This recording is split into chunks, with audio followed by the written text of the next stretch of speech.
Hi friends, it's Monday morning. இன்றைக்கி kids எல்லாத்துக்கும் school reopening டே. So எல்லோரும் ரொம்ப ஹரிபரியாக கிளம்பிட்டுருப்பீங்க. கிட்ஸ் எல்லோரும் இன்றைக்கி ரொம்பவே கஷ்டப்பட்டு போவாங்க. இன்றைக்கி ஸ்கூல் போகிற எல்லா கிட்ஸ்க்கும் ஆல் தி பெஸ்ட்.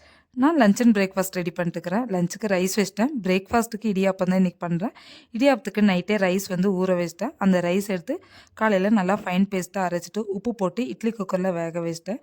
வேக வச்ச இட்லியை அம்மா இடியாப்பம் புளியறதில் பிழிஞ்சு கொடுத்துட்டாங்க. அந்த கேப்பில் நான் லஞ்சுக்கு சாம்பார் கேப்சிகம் பொரியலும் பண்ணிட்டேன். இடியாப்பம் தக்காளி போட்டு தாளித்து சாப்பிட எனக்கும் என் ஹஸ்பண்டுக்கும் ரொம்ப பிடிக்கும். உங்களுக்கு இடியாப்பம் எதோட வச்சு சாப்பிட பிடிக்குங்கிறத கமெண்ட் செக்ஷனில் கண்டிப்பாக கமெண்ட் பண்ணுங்கள். இன்றைக்கி ஒரு ஸ்பெஷல் டே. அது என்ன அப்படின்னா, நம்ம யூடியூப் சேனலோட பர்த்டே 1 இயர் கம்ப்ளீட் ஆகிருக்கு. இது வரைக்கும் நம்மளுக்காக சப்போர்ட் கொடுத்துட்டு இருந்தவங்க எல்லாத்துக்கும் ரொம்பவே தேங்க்யூ. இதுக்கப்புறமும் எனக்கு உங்களோட ஃபுல் சப்போர்ட்டே வேணும். மறக்காமல் நம்ம சேனலை சப்ஸ்கிரைப் பண்ணிக்கோங்க, லைக் பண்ணுங்கள், ஷேர் பண்ணுங்கள், கமெண்ட் பண்ணுங்கள். இன்னொரு இன்ட்ரெஸ்டிங்கான வீடியோவில் பார்க்கலாம். உங்களை இருந்திருக்க வினிஸ் vlogs.